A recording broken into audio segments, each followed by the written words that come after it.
Monday night at the Emirates, and it felt like the entire place was holding its breath before a ball was even kicked. There was grief, too, woven into the occasion. For older Arsenal supporters, a 1-0 scoreline doesn't just mean 3 points. It means a certain kind of Arsenal. It brings back memories of the late Peter Simpson, the old number 6 from a 1971 double-winning side. He'll be deeply missed.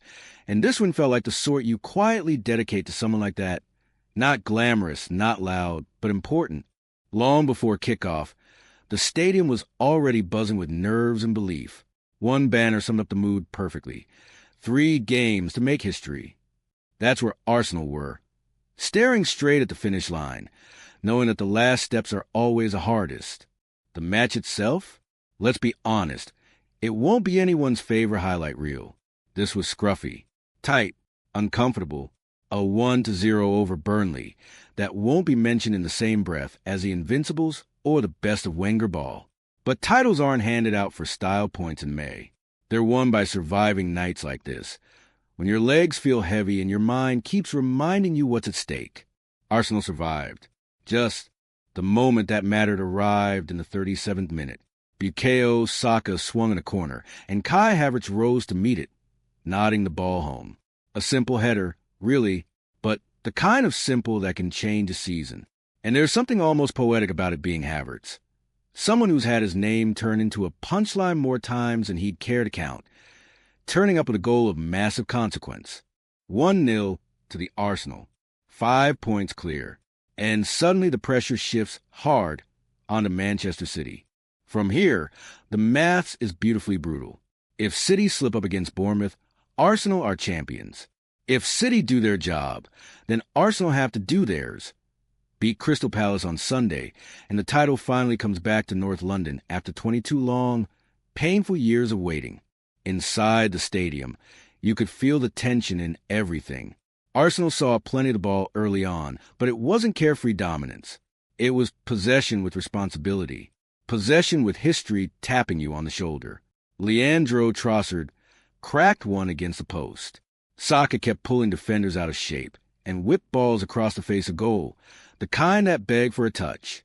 Martin Odegaard floated between the lines like a maestro determined to keep the whole performance steady and controlled. And the selection told its own story. Mikel Arteta didn't set up to tiptoe through this. It was an attacking choice, a statement that Arsenal wanted to pin Burnley back with movement, technique, and tempo. There was fluency in the way Odegaard drifted, and a real sense of players trusting the plan. Ricardo Calafiori kept charging forward with real intent, like a defender who also wants to run the game. The overall message was clear. This wasn't a team trying not to lose. This was a team trying to win. Most of all, it looked like a team that believes, really believes. But because it's Arsenal, it couldn't just be calm. Not fully, not for long. There was a moment when Havertz nearly turned from hero into headline for the wrong reason.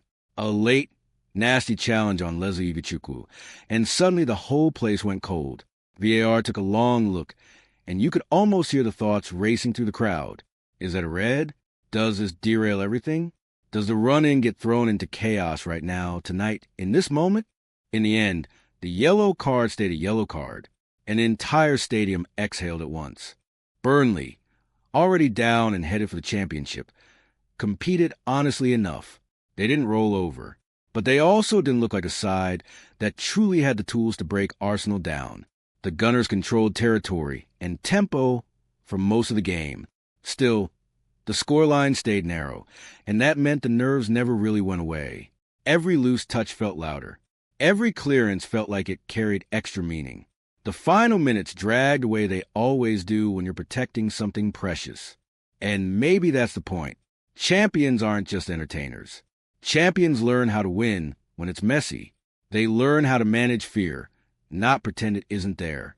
They learn how to play with expectations sitting on every pass, every set piece, every decision. This Arsenal side is learning that in real time. The striking change isn't just the quality, although there's plenty of it. It's the maturity. Arteta has talked about using intuition with his selections during the run-in, and you can feel that confidence spreading. There's more calm now, more steel, less of that old fragility. That old sense that something bad might happen simply because it's Arsenal, and that's what we've been trained to expect. 2 years ago, this team felt hopeful. Last year, it felt close. Now it feels inevitable. And as huge as the title race is, it's not even the only storyline hanging over this season. There's still the UEFA Champions League final in Budapest against Paris Saint-Germain. Just saying that out loud would have sounded ridiculous not that long ago. The idea of Arsenal reaching that stage again, while also on the verge of a league title, feels like the club stepping out of a long shadow. Because it's not just about winning trophies. It's about shaking off the ghosts. The ghosts of painful nights, of collapses, of nearly seasons that left scars. The kind of seasons where you tell yourself it'll come good eventually. And then it doesn't. Maybe this is a year it finally does. Maybe the Havertz header is one of those small moments you look back on and realize it changed everything. Now, all eyes turn to Bournemouth. And for once, Arsenal supporters everywhere will spend 90 minutes convincing themselves they've always had a soft spot for the Cherries.